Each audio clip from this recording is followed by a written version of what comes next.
हज क़िरान का तरीका ये है, सबसे पहले हज क़िरान कहते हैं कि हज और उम्रा दोनों की नियत एक साथ करना। क़िरान का मतलब होता है मिलाना, यानी हज और उम्रा दोनों की नियत एक साथ करना। तो जब आप मीक़ात पे पहुंचेंगे तो गुस्ल करने के बाद और एहराम के कपड़े पहनने के बाद में आप हज और उम्रा दोनों की नियत एक साथ करेंगे। अल्लाहुम्मा लब्बैक हज्जन व उम्रतन, और तलबिया पुकारते हुए आप मक्का पहुंचेंगे। मक्का पहुंचने के बाद में आप तवाफ़ क़ुदूम करेंगे। तवाफ़ क़ुदूम करने के बाद में सही करेंगे, और सही करने के बाद में आप एहराम ही की हालत में रहेंगे। आप बाल नहीं कटवाएंगे, बल्कि एहराम ही की हालत में आप 8 तारीख को मिना पहुंच जाएंगे।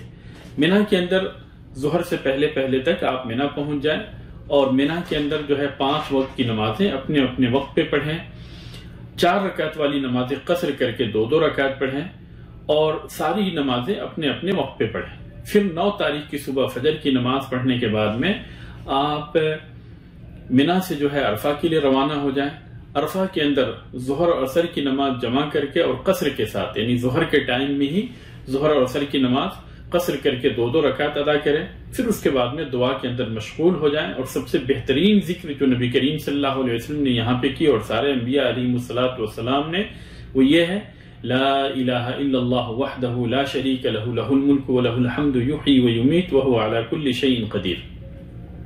फिर उसके बाद में जो है आप सूरज गुरूब होने तक दुआएं करते रहें, अल्लाह तबारक व तआला से मांगते रहें, गिड़गिड़ाते रहें। जब सूरज डूब जाए तो उसकी कुछ देर के बाद में आप अरफा से मुज़दलिफा के लिए रवाना हो जाएं। मुज़दलिफा पहुंचने के बाद में आप सबसे पहला काम यही करेंगे कि आप मगरिब की नमाज पढ़ेंगे 3 रकात और इशा की नमाज 2 रकात। फिर उसके बाद में आप सो जाएंगे, और सुबह फजर की नमाज के लिए आप जगें, और जगने के बाद में फजर की सुन्नत पढ़ें। फिर उसके बाद में फजर की 2 रकात नमाज पढ़ें, और उसके बाद में दुआ के अंदर आप मशगूल रहें यहां तक कि खूब सफेदी फैल जाए।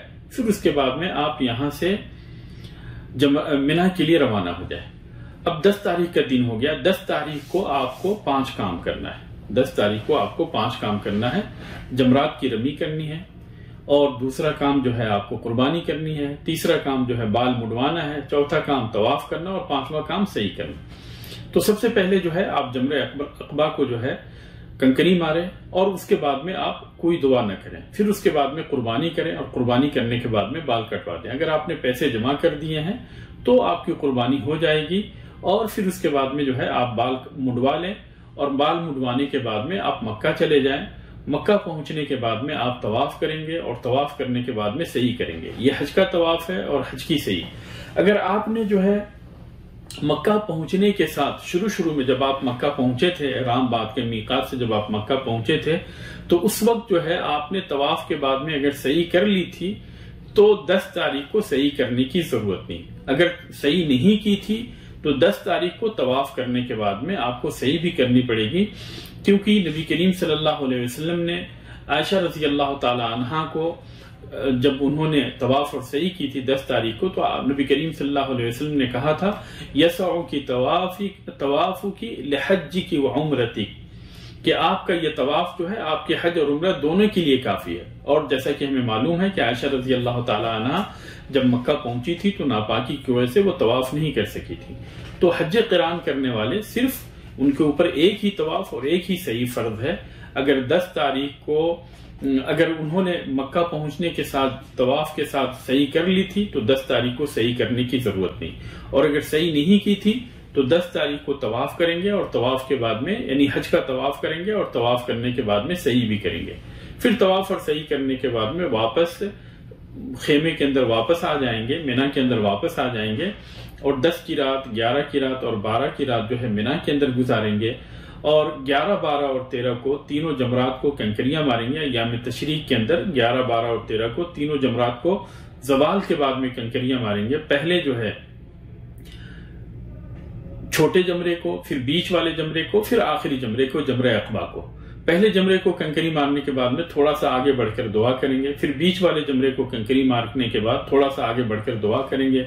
जमरे अक़बे को कंकरी मारने के बाद में दुआ करना नबी करीम सल्लल्लाहु अलैहि वसल्लम से साबित नहीं, इसलिए बगैर दुआ किए वापस आ जाएंगे।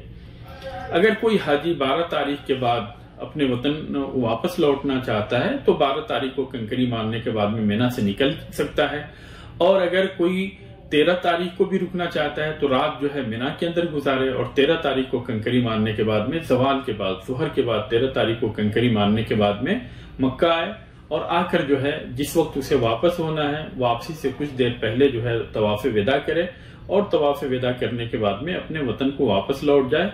इस तरीके से जो है हज के सारे आमाल मुकम्मल हो गए। अलबत्ता खवातीन अगर नापाकी की हालत में है तो उनके लिए ये रुख्सत है, ये इजाजत है कि बगैर तवाफ विदा किए, बगैर विदाई तवाफ किए जो है वो वापस लौट सकती हैं और उनका हज जो है मुकम्मल होगा। जज़ाकुमुल्लाहु खैरन। इस तरीके से ये हज क़िरान मुकम्मल हुआ। अब जो है हम हज तमत्तु के तरीके को बयान कर रहे हैं।